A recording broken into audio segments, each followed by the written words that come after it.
throwing you off. Hey guys, I may have go away heat, but these guys have true heel heat. So you better listen to the podcast or else I'm gonna kick you in your fucking cock and balls. I'll get it.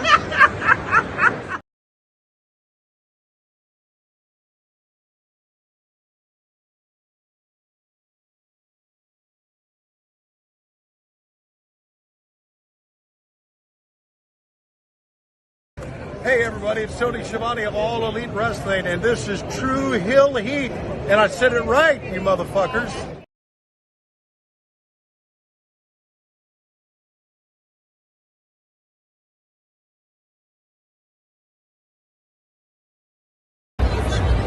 Hello, I'm Willow Nightingale, and though I might generally be regarded as a very bubbly, upbeat person, you're watching True Heel Heat.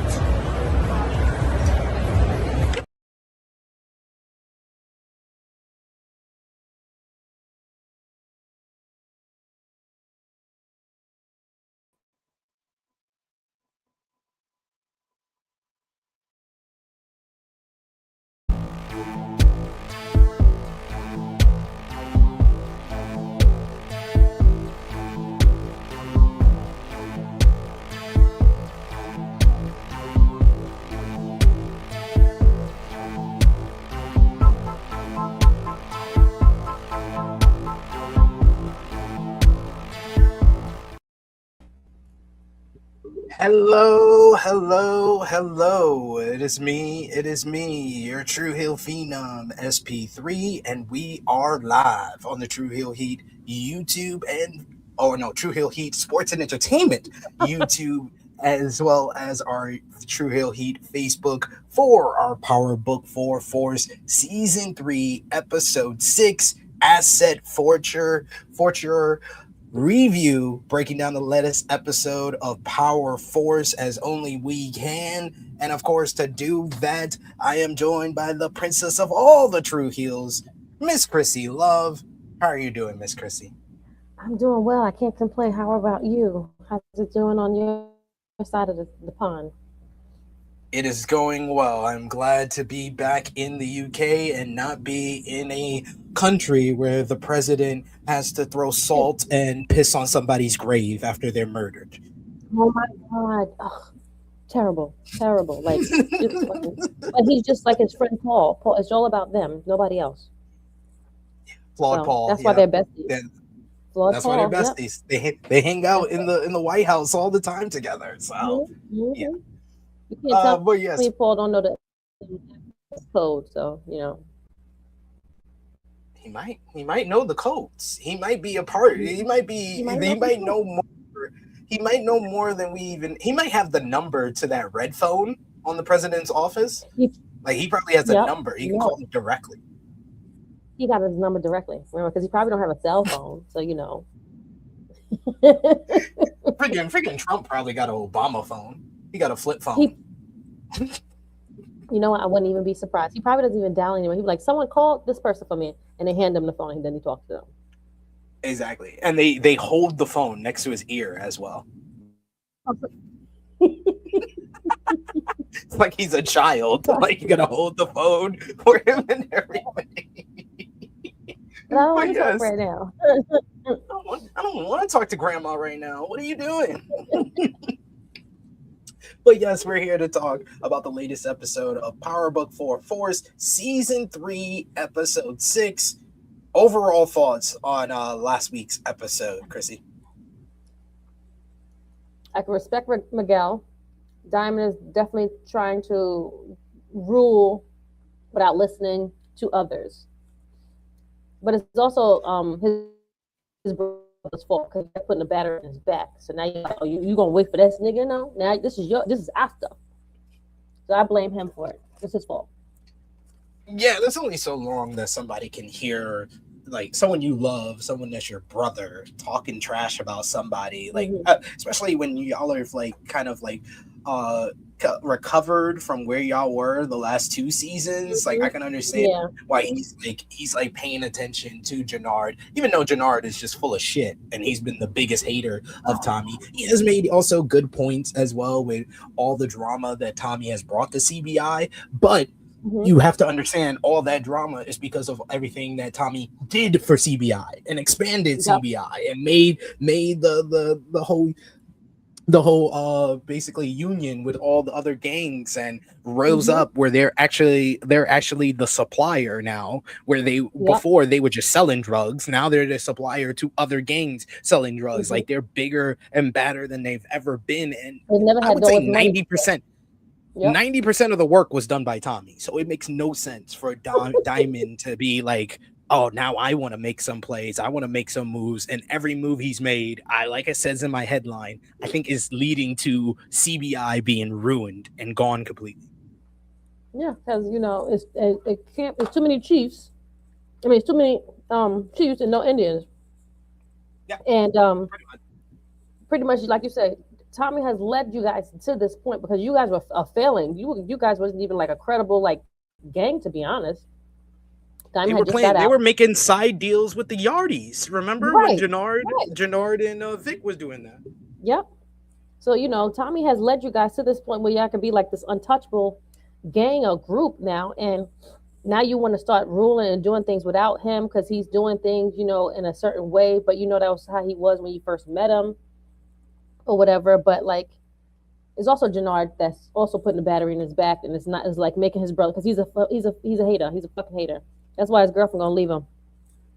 Yes, she is. And he was tight in this episode. Let's get into it. If you haven't already, drop the thumbs up on the video. Share this video with all your Power Universe friends, family, fans on all your favorite social media platforms. If you're new to the True Hill Heat Sports and Entertainment YouTube channel, hit that subscribe button, hit the bell to stay notified for all the great content here. We got power reviews, we got sports and entertainment stuff, we got True Hill Heat Check, True Picks, everything you would want from our sports and entertainment YouTube channel. You got it here at THH Sports and Entertainment. So subscribe and be a part of the team. And of course, sound off in the live chat if you're with us live and tell us what you thought about this latest episode of Power Force. And if you're watching us on demand, you can let us know there what you thought about this week's episode.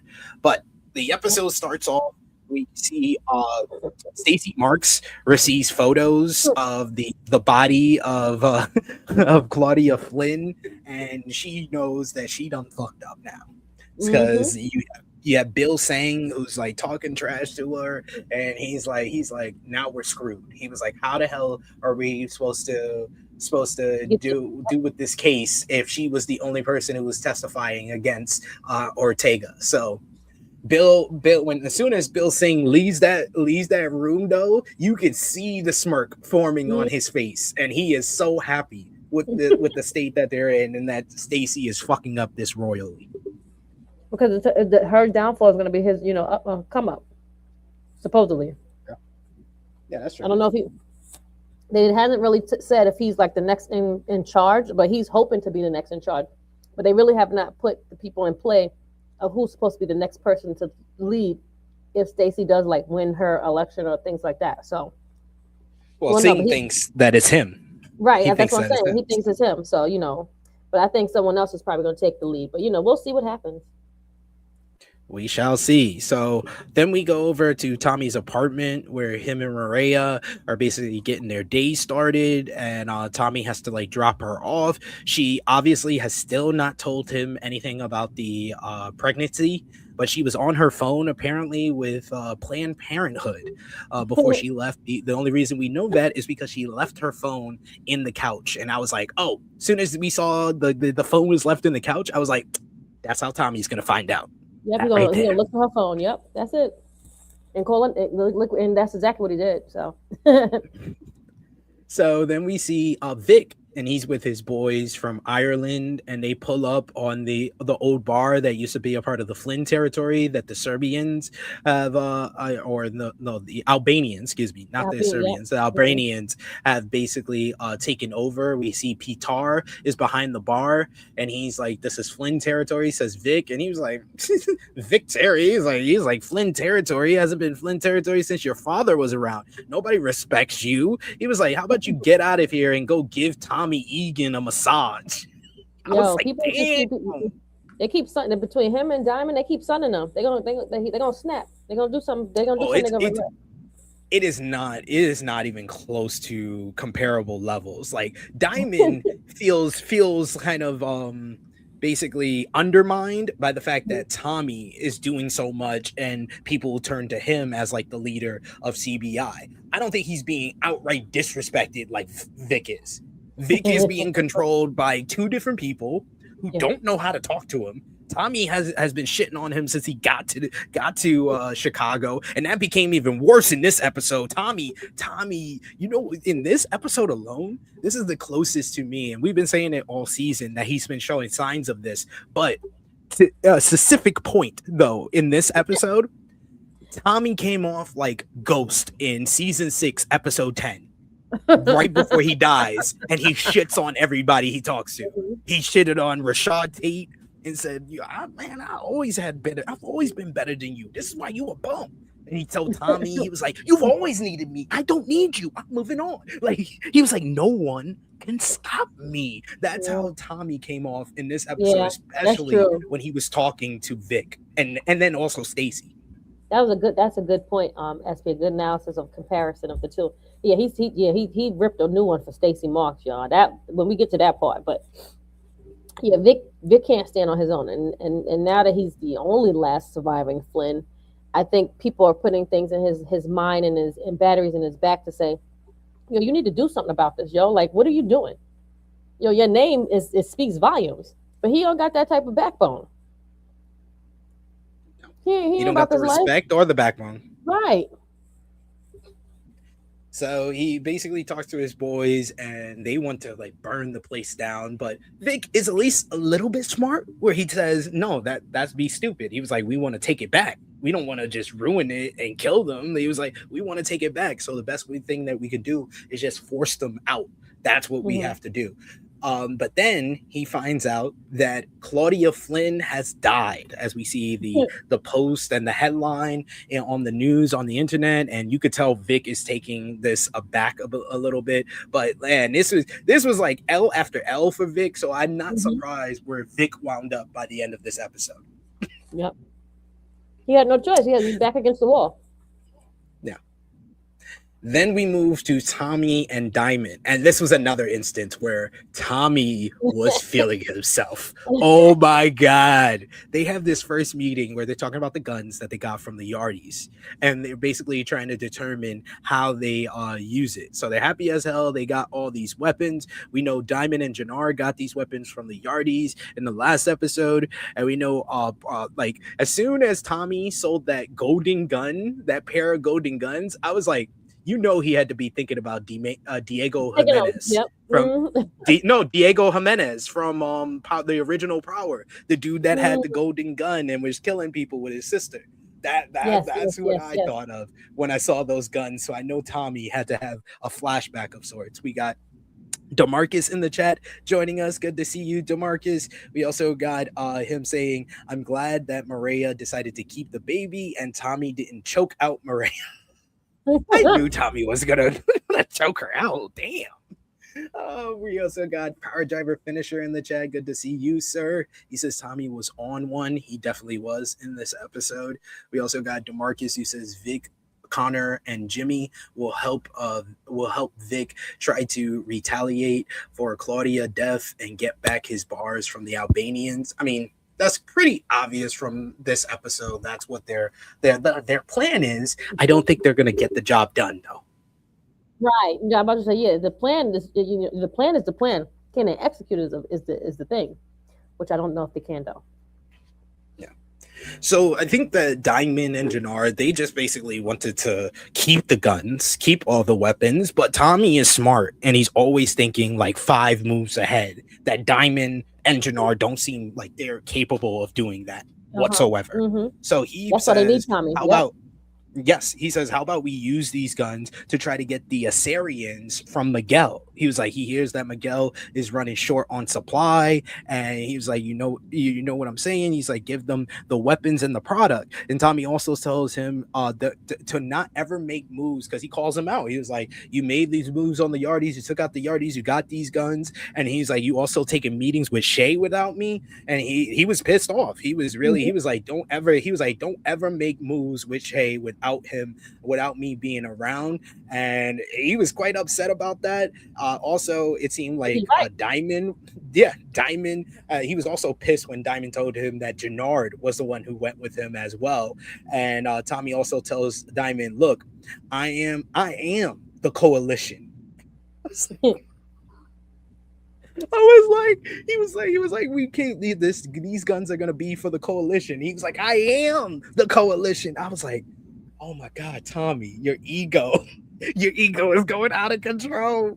So he basically tells him, like, I'm the boss, and he tells him the plan. Diamond gets very upset, but then when Tommy tells him that the reason we're going to do this is because it's going to put more money in your pocket, and Diamond was like, why the fuck you ain't say that first? He basically told him after Tommy said, I am the coalition, he was like, don't say anything you can't take back, nigga. That was a tense conversation right there. It really was.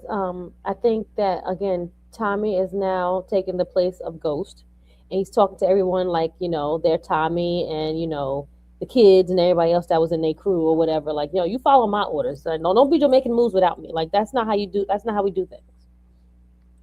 Yeah. So, but Tommy's game plan goes according to plan. Exactly. He meets with the leader of the Assyrians, and he basically tells him like, hey, I heard you're dealing with Miguel, and he's supply has been late sometimes, and there's a little bit of a drought right now. And he was like, there won't be any droughts with us. He was like, you should come over and join our coalition. And he was like, he doesn't want to basically piss off Miguel and that he's loyal. So basically, Tommy was like, I thought you would say that. And he pulls off a curtain and he shows him all the guns. He also shows him 3 bricks that he got from him right here, right now, if he says yes. And he was like, and he makes the deal. I was like, man, this is why this is so much more like Tommy has learned from like the likes of Ghost. This is more of this Tommy could never be Tommy from like season 1 and season 2 of the original Power. He had to grow. He had to understand and like elevate, because he was too hot. He was too much of a child. He was Tariq, basically. So we get Bobby, Stacey Mark's husband. He's basically doing some investigation on all the murders because a lot of people have been basically taken out by the fentanyl drug. And then he also asks this detective Gus Paul about Claudia's murder, saying that it looks like it was done by the cartel. They're trying to, everything together as far as what happened to the Yardis and, of course, what happened to Luis Ortega. He also shows them a picture of Ortega's uncle. So the game plan is to find somebody with close ties to these organizations, and they figured they might as well look for Miguel Garcia's organization, since we know they end up pulling up someone in this episode. So we'll get to that in a bit as well. So then we move back to the office, the Fed office, where Stacey is meeting with her team. We get a new character, Agent Trina Delgado, who just joins the team, and she's stepping in for Agent Hardwick. I don't know what the change was for. Hardwick had a family emergency or whatever, but maybe we get something more details as the weeks go on. So they are basically going over their game plan and what they need to do with the case. And then this leads to Bill Singh. He basically makes a suggestion. He's like, maybe we should go after Tommy Egan again. Maybe Tommy Egan has something to do with Claudia's murder. And he's like, yeah, let's go ahead and bring Tommy Egan in as well. And they believe he probably took out Claudia. And Stacey Mark is like, nah, a rat was found by her body, and this is a cartel hit. She basically like puts it out there and be like, yeah, it's the cartel. And he's like, you were all over Tommy a couple of weeks ago. What changed? And then she calls him out. She was like, wasn't it you that said we need to get convictions on other people not that long ago? And I need to be not obsessed with Tommy Egan? And what's going on? So both of them are keeping game on how both of them have kind of switched up a bit as of late. So it feels like we're getting close to one or the other or both finding out that they're working with the criminals. Yeah, I think both of them are peeping game and see how they're not moving like they used to before. So, one was convincing like, yo, you told me to do this and I told you not. And now I want to do it. And you're like, no, don't do it. Like, which one is it? So it's like they have to like catch themselves before they get caught, basically. We got DeMarcus who says Gus Paul and Bobby DeFranco should realize that the Marquez cartel didn't eliminate Claudia, Luis Ortega, and the Yardis because Roberto Ortega never let the purple flower card around them. Well, maybe they don't know that key, that basically the story that Ortega goes on to tell Miguel. So maybe they don't know that part quite yet. So maybe they'll find out in the episodes to come. We then see Tommy and Diamond meet up with Che, who's Miguel Garcia, and his number 2 Cruz is also there. So they basically give them two huge bags of money, and they basically ask for double. Remember, they got triple the amount last time. Now they want double of the triple. I don't even know how to take account or organize or see how they're getting all of this money, all these drugs. Like, how can you keep like the amount of like what you're receiving? Like, how can you keep the account for that? And Che probably got some people. That's what it's about. So they asked for double the amount, and Miguel, they basically challenged Miguel to do the same, and Miguel's like, no, I just want the regular amount. Slow and steady wins the race. Yo, but he was so tight. He was so tight. He was embarrassed. Yeah, so and even Che stops Miguel as they're walking away after this whole meeting, and he tells him, he's like, hey Che, if you can't handle that amount of product, just let me know, because we can always, Tommy seems to be ready to fill the gap. I was like, goddamn. And even Diamond was getting hyped at how upset Miguel looked. He's like, you saw Miguel's face, man. So Tommy basically says he's going to put everything in motion so he can basically push him off the cliff that he's hanging off of right now, because it seems like he is in bad shape at this point. So then we get them talking back and forth about the plan, what they want to do next. We also know that Diamond was upset with Tommy because he has a game plan with Stacey Marks, and of course he is keeping Vic alive. He's like, why don't you just kill the snitch? You already killed her sister. And he's like, I need to use him. He's very important for what I want to do next. And Diamond's like, what do you want to do next? And Tommy just smiles and then walks away. Oh, Tommy. So funny. Keeping them at arm's length, it seems like. But you could see the frustration growing within Diamond every time Tommy does this to him. Because he wants to be in the loop, and he always telling him, nah, you'll see, don't worry. He's like, no, you got to let me be a part of the plan. I'm like, no, you'll see, you'll see. It'll work out. Don't worry, we got you. But yeah, Diamond is growing frustrated with Tommy every so often. So then we get to Donna and Stacey Marks. She learns that Ray called in sick because she's probably smashing Vic. But Diana is the leader of the DNC that we've seen in the other episodes, and she's basically telling Stacey, look, if you don't get any conventions, this whole mayor run is over, and she is pissed. Stacey Marks once again says that she has all of this, but you could see the stress and the pressure get into her, and that she has to eventually get a W of some kind. So she basically makes the call to Vic, and she wants to meet up with him. She sends him a text. Then we move to Lieutenant Bobby, who is with the detective Gus Paul, and they stop Cruz in his car. This is after the whole meeting where they got the product from Che, and I'm like, oh no, once I saw it was Cruz in the car, I was like, this is not gonna be a regular stop. So Gus Paul, we find out, is a dirty cop because he stops him and then he breaks his tail light so he can look into his car, and he finds the product, and thus Cruz is arrested. Child. I was like, this is not good. And then, you can see Stacy Mark's husband was like, yo, what are you doing, bro? You just, and he was like, that's not how we supposed to do this thing. You know what I'm saying? He's trying to do this thing right. And he's like, the other guy was like, nah, we need somebody. So. Yeah. They got somebody. That's how the cops move sometimes. That's how the cops moves.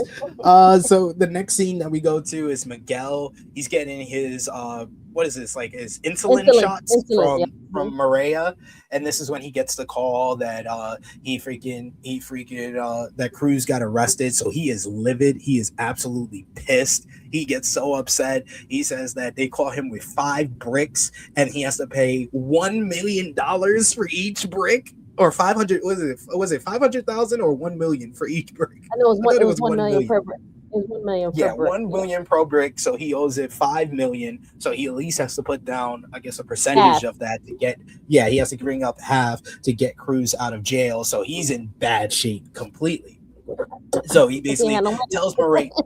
Yeah, he says he's already behind with Miguel, with Che, and he has to pay Che back. So he's like, he's like stressed to the brim. And Mireya basically tells him it's gonna be all right, brother. He was like, you always have made it out. He's trying to figure out who he's gonna go to get the money. It's 10%. He needs 10% of the 5 million, which is about 500,000. So Mireya basically is thinking about, all the love that she has for her brother and seeing her brother in this whole state. She has a lot of love for Tommy, but she's going to work her magic in this episode for Miguel. She sure did. My favorite scene of the whole episode is the next scene. Do you know which one it is? When they're sitting down at dinner? No. My favorite scene in this whole one is Tommy smoking weed with Shanti. Because once I see this setup, I'm like, why do I think that Jannard is gonna come in? And then as soon as Jannard comes, I'm like, oh man, this is awkward. So yes, he's kicking it with Shanti. They're smoking weed and basically coming up with a game plan that Shanti is going to take over the Viagra triangle and talking and laughing about the whole Claudia thing.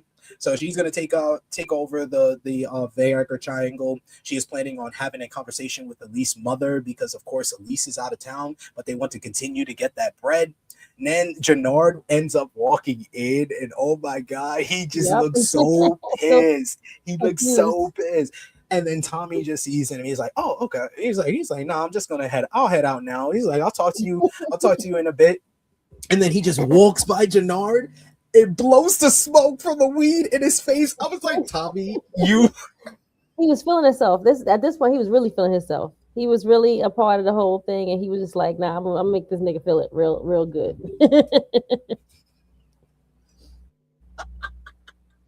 Like honestly though, but Jannard got upset. He starts questioning Shanti, like, why are you keeping him close like that? Even though she's already told him her plan that she's keeping him close, just like Jannard is supposed to be keeping Diamond close so they can turn on both of them. Like she is sticking to the plan. Jannard is not. So Jannard has no right to question her. And I think that we're getting closer and closer where this whole thing with Shanti, where it's like the whole plan was for her to stick close to Tommy and then turn him in the end. I think we're getting closer to what they want. Their goals are gonna align, and we're gonna get a real alliance between Tommy and Shanti. Yep. She's gonna be like, nah, I need to be around. I need to be partners with this guy because I can really like do things and my name can be heard and like do stuff. I can't do that playing around, pussyfooting around with Jannard and Diamond. Yeah, because ever since she's been doing business with Tommy, everything's worked out for her. She's in charge of Viagra Triangle. She's making money. She's good to go now. So if she's going to make that move, she better make sure she don't miss. Because if she does want to take out Tommy, that's a goal then I don't think you're going to accomplish. But I do like the vibe Yeah. of the chemistry and dynamic between Tommy and Shanti. It's very much They work well of like together. part Him and- Tommy and Tasha and Tommy and Liliana. Yeah, I was going to say I was going to say Liliana before I said Tasha, but yeah, it's a mixture of the both. Yes. Because we didn't get to see Tommy smoking weed with Liliana like that, but the person he always used to smoke weed with was Tasha. Tasha. Yep. So yeah, so she could be his little Tasha. DeMarcus says Jannard could lace Shanti's blunt with fentanyl to eliminate Shanti. Oh my God. Can you imagine? Yo, that's funny. Yo, that would be hilarious. Oh. Oh man, that is crazy. We also got DeMarcus let us know Miguel insulin is very expensive. This is why Miguel could not get Cruz out of prison in page 8. He's like, you gotta play for that insulin. That insulin is way too important. So yeah, Shanti has that conversation with Jannard and they talk about everything. Jannard does tell her the game plan for him is to get close to El Che and then start working with him. He does tell her that he met up with El Che and didn't tell her, so she is pissed after that. He says that he was with Diamond. She was pissed off because she was the one that came up with the game plan to get close to Shay in the first place, and she wanted to go with him. That was the whole move, but of course Jannard did not do that and did not let her know. He erased the text, and it's going to be a major issue between them. You already saw it set up in this episode because it seemed like after he told him this and all the signs he's been receiving from Jannard that he's not with the plan, it felt like in this episode, this was a key episode where Shanti just said, you know what, fuck this nigga. Yep. And you don't want to be on that lady's side when she say fuck you, because she's not going back. Definitely not a black woman. Feel the wrath. Don't feel the wrath. So yeah, it seems like Jannard is gonna roll with his blood while Shanti is gonna do her own thing, and she's gonna have to come to a decision on what side she's gonna choose in this whole thing. So then we see so then it goes to a major showdown that we see later on we then see Jannard basically trying to make good with Shanti. He says that he's gonna go make her runs for her in her pickup with Manny Fresh. When he meets up with Manny Fresh and he makes the pickup, she shows him that she's also selling fentanyl. And he basically asks her like who's her connect, and she's like she's got connected with the people in Chinatown, and he asks if he could hook her up, and he hook him up, and I'm like, oh fuck, you nigga, you just saw what this drug does to people. What the fuck are you thinking? Mm-hmm. Yep. But he not thinking. He just doing his own stupid dumb shit. And shame on his brother because he went over there with him. Dummy. Mm-hmm. How you just blind leading the blind? What the fuck are we doing here? So then we go to Vic. He's with Ray. They're hanging out in his house. They're having a sleeping day or a sexing day. They're all half naked and stuff and hanging out on his couch when Tommy pulls up on this nigga. Because Vic is telling this whole plan to Ray that he plans on basically, turning things around on Tommy and Stacey Marks, but he just wants her to like get out of town and get away from this, to keep her safe. And Tommy walks in with Rick and Ray on the couch together. He was like, "Oh, look at this! This is so cozy and domestic." And then Vic with a nice quick thinking by Vic. I gotta give him credit. If I'm gonna give him credit at all in this episode, nice quick thinking by him to hand Ray the money and make it seem like she's a prostitute. So Tommy doesn't go after her basically and know how important she is to him. So I thought that was a nice quick move. What did you think? I thought that was really good. Yes, thinking on his toes, but also like just who is writing Tommy's stuff? Is he ad-libbing all of these things? Because I'm like, are they writing this stuff? Because I'm like, it's no way. Like this character is just coming off the dome with these like little like slide remarks and like, oh, don't worry, it's so domestic. Like what? Like, sir. So then we have a whole confrontation between the two where they talk about the whole Claudia thing and Tommy taking out Claudia. And basically Vic is like, plays it off like, oh, yeah, no, I don't have a problem with that. You kind of did me a favor. And I'm like, okay. But he basically has this conversation because the only person that had the key up there was Claudia, and of course Tommy dropped her off and took the key from her. He asked Vic if he was pissed off, and Vic lied, saying, "Nah, remember she tried to kill me. You're doing me a favor." And then Tommy, he's like, "Look, we got to go ahead and set up a meeting with Stacy Mark." Vic tells this whole game plan. He says it ain't going to work. He said you killed Claudia, and she needed Claudia, so now she needed Claudia alive in order to win that mayor run, and now she's basically screwed, and it's just plain stupid. So Tommy checks this boy, and he says, "Yo, this is probably the funniest scene. This is probably the funniest scene of the entire episode." He said he gets right in Vic's face, and he's like, "How are you telling me anything? When I first got to the first day I got in town, I fucked your girl and I broke your best friend's arm." Yo, I was like, "God this damn, guy, Tommy." yo, He said, "Don't ever forget who's running things." And I feel like this is where Tommy, he kind of didn't even poke the bear. He stabbed the bear. yeah, And then then of course stomped we all would see over the him. bear get. Yeah, we will Yep. see the bear got angry by this. Yep. You thought the man in the bar could kind of like made him angry? No, Tommy really pissed him off. And you poked the bear, you turned it several times, and then you stomped all over it so it could bleed out. Yeah, Like, ha, ha, I wouldn't ha. be surprised if Vic joins up with Jannard and Diamond against Tommy after all of this. So this is gonna be Shanti and Tommy against Jannard, Diamond, and Vic. what's the name? Vic. Yeah. Ooh, I didn't think about that. No, Okay. no, you're wrong. It's going to be Jannard, Tommy, and Vic versus Tommy, Shanti, and Miguel. True. Yes. Because now, oh, yep. Because you didn't get to that part. You're right. Continue, friend. You're right. You're right. Because So now then we're we get to rated. we get to the big moment where Tommy is cleaning his gun at his apartment, and then he basically hears Mireya's phone ringing.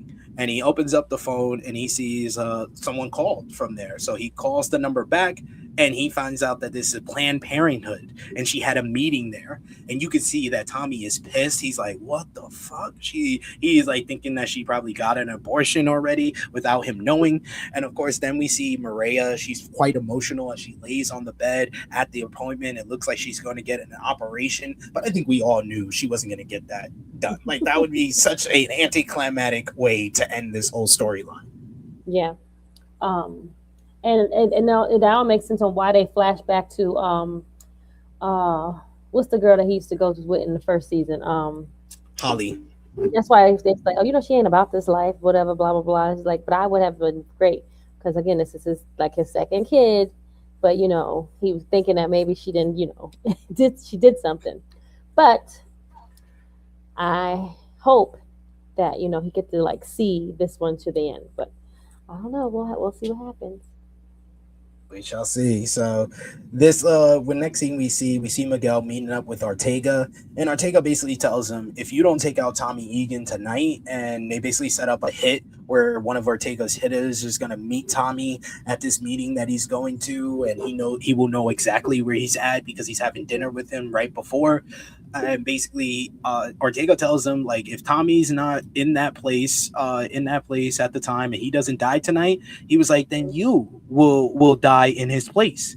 He tells the story about his uncle and how he always sent basically a purple flower to those who were about to die. He says he warns him. He's like, you will receive that purple flower if Tommy Egan does not die tonight. He's like, he killed his uncle Luis, and that's a major problem. And he also talks about the family history. Oh, it wasn't his father, it was his grandfather. How when he had enemies, he would send them a flower to pass a flora, and it's a Mexican passion flower. And he tells them, if you don't take Tommy out, you're gonna be next. And he hit him with the Bill Goldberg. He was like, you're next.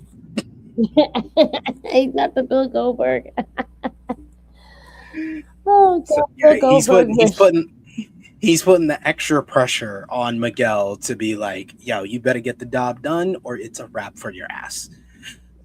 Then we go back to Tommy and Mireya, and Tommy basically confronts her, and he pulls out the phone. He was like, "When were you gonna tell me?" And she was like, "Well, I was gonna tell you. I texted you all excited when I found out, and then I came home to a whole bunch of bullet holes in the house." So it's like things change. Right, like I had to clean up the house via blood that was on the floor and on the wall or couch, whatever it was at. So this is your fault or whatever. It's like this is all on you. You know what I'm saying? Like, again, shame on you for not cleaning up your crime scene the proper way. Yes, that's on Tommy.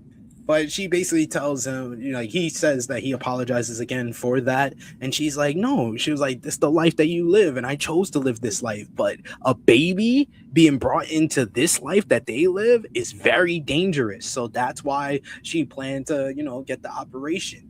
And Tommy, like, comforts her. It looks like Tommy's about to choke her. He puts his hand. He's like, Mireya.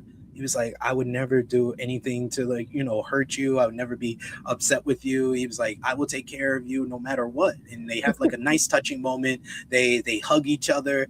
And then Mireya reveals that she did not get the operation. And the joy, I have never seen a look of overwhelming joy with tears in his eyes for Tommy. He's like, I'm going to be your father? Like the way he said it, I'm going to be your father? He's so happy. Oh my god. Like, oh, this is such a great level. We don't get wholesome moments in Power. This is probably the most wholesome moment of Tommy's whole Power run. And that part just tells me I don't know if it's even going to happen, because that whole like excitement, it just hurts me to say that. I don't even think that part is not going to happen. I can understand why. Tommy like hugs her and it comes to her, hugs the belly and stuff. So you're gonna have to move differently if they're gonna do that, because you've seen firsthand what it's like to have kids in the game. You've seen what happens. They either die or they grow up to become just like you. And look what happened. Some people that have died. Some people that want to be just like you, friend. So the baby is in some type of danger being a part of this life. But we get a nice touching moment between the two parents. Tommy understands this. Then we go to Diamond and Jannard. And Jannard tells him about the whole fentanyl connect and how they can make a whole lot more money with it. He does not want Tommy involved in any of this because Tommy ain't going to like it.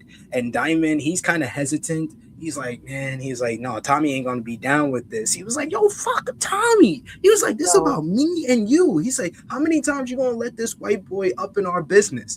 And he's pretty much provoking Diamond to go back to his old ways. And it's kind of working, especially when Jannard calls him out on the whole gun situation. He's like, Tommy made the decision to sell the guns to the Assyrians. And this is a move that helps you. So to make it sound better to Jannard, I would have just said me and Tommy decided to sell it to the Assyrians, but he is also driving this wedge between himself and Jannard and Tommy by saying it in the way that he does.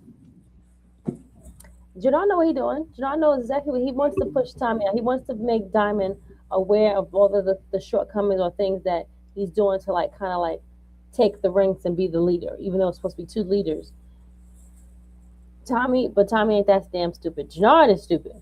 Tommy ain't that damn stupid, though. Not at all. So then Diamond comes up with the plan to make it come up to a vote with the coalition. And he plans to basically set it up so they win the vote. And that's the only way that they can get this over on Tommy. So then we go back to Tommy and Mireya. They're talking about the whole dinner with Miguel, and then Mireya brings up how Miguel is short on cash, and then Cruz got locked up, so he needs that 10% of $5 million. So basically, Tommy's overjoyed by this news. He's got a big smile on his face. He's like, "This is exactly what I wanted." He's like. He was like, I made the promise to you that I would not lay hands on this man. He was like, but I'm not going to help. I'm not going to give him a lifeline, a life preserve. But I want him to drown. But she had to use that little papoose that's in her belly. Oh, he's my family now. He's your family. And, you got to help him or whatever. I'm like, girl, shut up, yo. She knows that family is Tommy's weakness. That's always his weakness. Family that he took onto himself or his blood, it doesn't matter. He's always going to look out for them. So after some convincing from Mireya, we see Tommy goes to Miguel and he drops off all this money, a whole big bag of money, basically dropping it on the ground in front of Miguel. And you can see Miguel's pissed. Tommy's talking about, I'm saving you once again. And y'all know this had to really hurt Miguel's pride. He knows he can't beat Tommy. Yeah. He knows he can't beat Tommy, and Tommy always got one up on him every single time. Yeah. And he could have done this like man to man in private. No, he had to do this in front of everybody. Like, oh, you working with this nigga now? Like, this nigga gonna come help you? Like, what? Man. Then another great part of this episode is Stacey Marks meeting up with Vic Finn, when she basically calls him out for basically doing that whole thing with Tommy and like hits him with the I don't even know Stacey Marks' logic here. Like, what is the logic in you telling Vic Flynn that you own him after you just gave up your freedom to fucking Tommy? Like, that doesn't make any type of sense. She tells Vic, look, I own you. And you know, I'm like, what the fuck are you? You don't own him. Tommy owns you both, basically. Like, and that's when Tommy pops up and he's talking. I'm like, no, you work for me. He was like, I own you. And they talk about framing a Marquez cartel soldier for this whole Claudia Flynn thing. She's not trying to do that. She even tells it, if you don't do it, then your Tommy says, if you don't do it, then your mayor run is going to be over. And he's also going to release the video and just shut down her whole career, basically. And he was like, you're going to take this money from me or you're going to be exposed. And she's still trying to fight back. She had the nerve to tell Vic, look, you messed up. I could have had you out in another state or whatever by now, having a brand new life. But Vic ain't stupid. How many fucking times did she tell him that bullshit? And she didn't. She kept using him for something else. She did this to her fucking self. So I am glad Vic told her about herself. Vic, this is probably the best moment of Vic's whole power run, where he just gets right in her face. He said, no, fuck you. He was like, you just tried to use me as a pawn in this whole thing, and then you're gonna throw me away when you're done. He says, you're pretty much as dirty as the both of us, and you know you're compromised, so you're gonna do what he wants or else. He was like, look, I ain't dumb. I killed my father and I killed your partner, Vargas. And you can tell Stacey was livid when he tells it. And he's like, what you gonna do about it? He was like, what you gonna do? You're gonna listen to him and you're gonna become mayor. Finally, Vic. Finally stood up for himself. I was so happy. I was like, that's what I'm talking about. Where you been at the whole 3 seasons, man? Like, get some balls, yo. This was a crazy scene. And you could tell this scene, either you see it did a couple of different things. It probably broke Stacey even more, and you could see this was the thing that put the Anna in the back for what Vic would do later in the episode. It also, like, the nerve of her trying to come and saying she owned people. You don't own anybody. You don't have shit on nobody but intuition.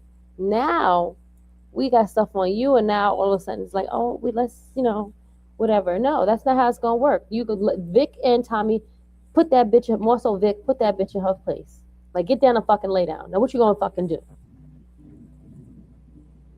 I was like, go ahead, Vic. Finally, Vic pride. She looked absolutely flabbergasted, and she just says, send me the address. So we're on to frame this Marquez cartel soldier. So they pulled that whole card for her, and she's done for. Then we get into probably the most obvious rewrite of this whole entire episode, because we get 2 completely different dynamics through the same people.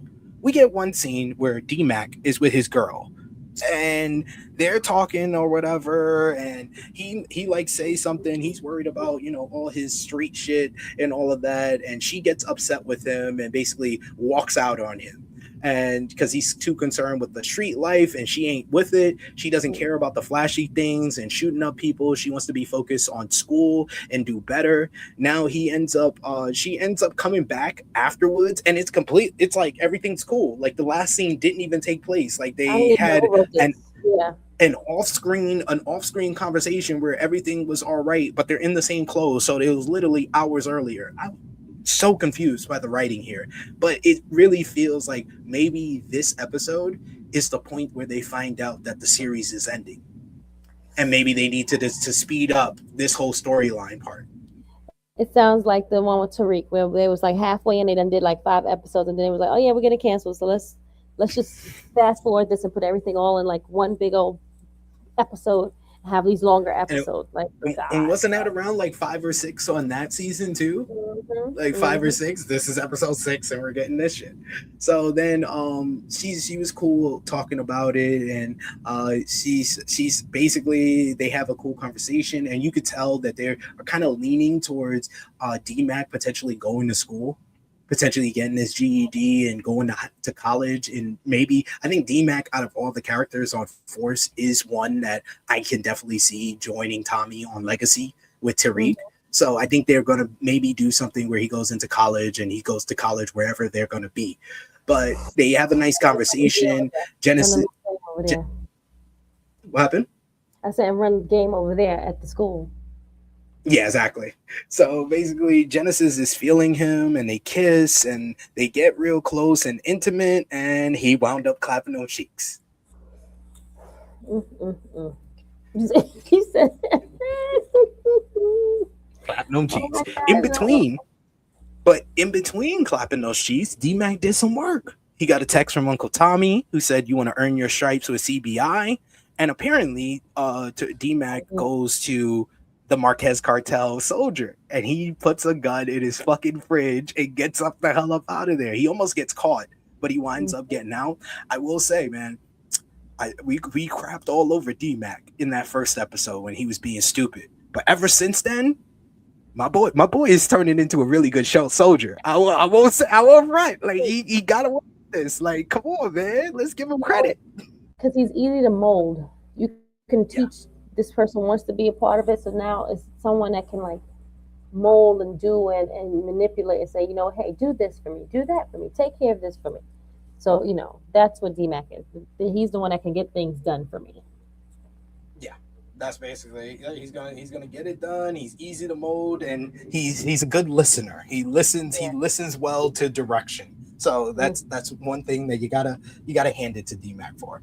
All right, to finish up this episode, I'll just run through the last couple of scenes. We see Jannard and Diamond. They meet up with the supplier for the fentanyl. It's this mean-looking Chinese lady who basically is cutting up, basically freezing body parts in front of them, and she does end up agreeing with them. That's not freezing them. She wasn't freezing them. She was the stuff where you can just like deteriorate body parts, like it melts away. Like she was putting in acid. So it was like there's no trace of him. Yeah. So they make this whole deal and they set it up. They're gonna sell the fentanyl. So then when they get back to the barbershop basement, they're talking about how the whole deal went down. And Big Smurf mentions that he was like, "It's kind of weird we did that without Tommy though." And Diamond goes, "What you just say?" And he gets up and punches this nigga right in the throat. Right in the heart, in the chest. He starts fucking this nigga up. Jannard is just up here laughing. He's loving all of this, seeing the old Diamond come out, and Diamond drinking and shit too. It's bad. Then we go to Miguel. He meets up with Cruz after he gets him out of prison, and he basically tells him, "We're still gonna kill Tommy. Fuck all of that. We're still gonna kill Tommy, and we're gonna use his money to pay off Shay." Then we see, Lord have mercy. What is happening right now? Then we get the final two scenes is big where you get Flynn, Vic Flynn. He's the last Flynn standing, and he goes with his Irish boys wearing masks, and he beats the crap out of everybody in the bar, and basically warns Pitar that if he doesn't leave, then we're gonna hurt all these people that come to you, all your people. Basically, we also see Stacy. She is hyped about becoming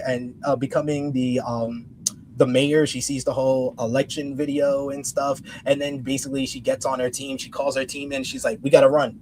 We gotta go. We gotta address for the Marquez cartel soldier. So they go and do the bus. We see Stacy directing people to go to the kitchen and go, and they find the strap in the refrigerator. And then we see a distinct look from Singh to Stacy.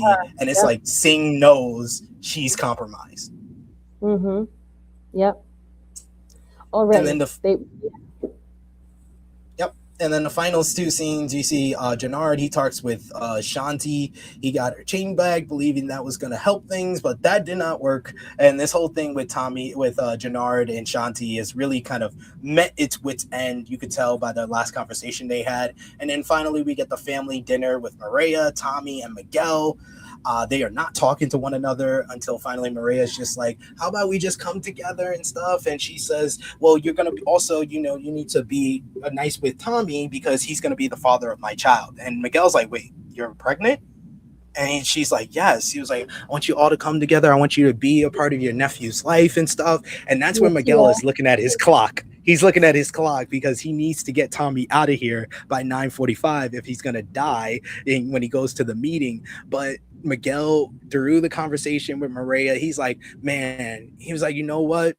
I was supposed to drop this dude off, but I want you to stay to have dessert so we could talk some more. So he keeps Tommy there so he doesn't get murdered. So the killer goes and goes to murder him, but he only sees Bones is there for CBI. He calls up Ortega and it's like, Tommy didn't show. So and then Ortega's like, well, Miguel Garcia is going to die. So then Miguel, they're having a nice conversation talking about Mireya's mother and how she became a nurse and how their family's coming together and they're adding someone new. We see Miguel gets the passion flower sent to his phone and he is about to die.